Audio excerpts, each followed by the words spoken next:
First, what we do on installing these pans is we install a 6-inch flange which goes underneath the sheetrock on the floor.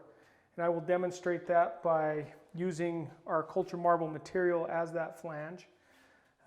We will measure that out and cut those to what we need, and we will then glue those into their locations.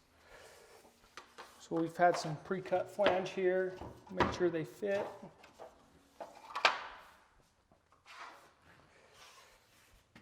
All right. Set the first one up.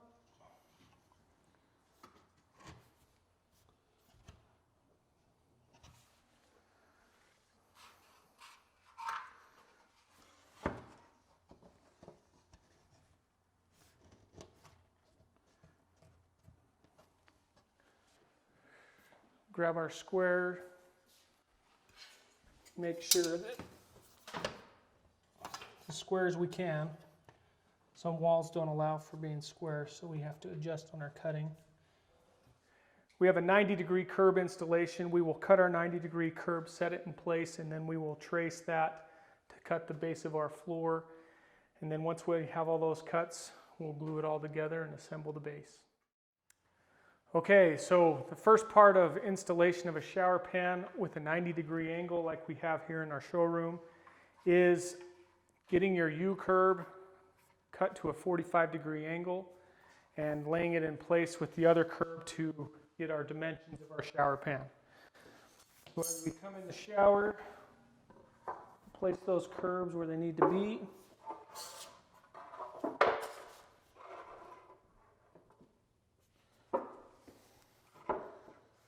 We'll make sure that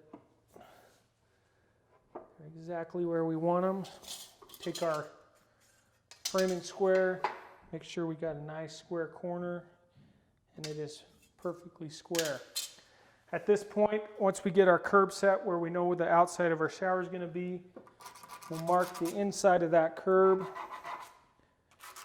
to get our shower pan dimensions.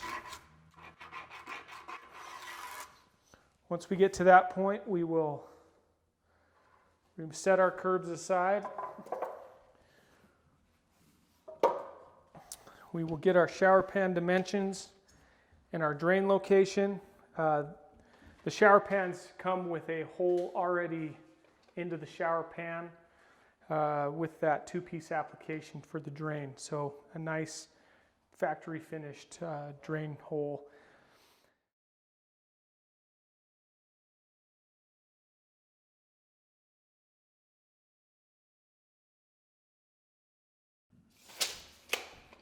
Now we'll go get that floor cut and bring it in for installation.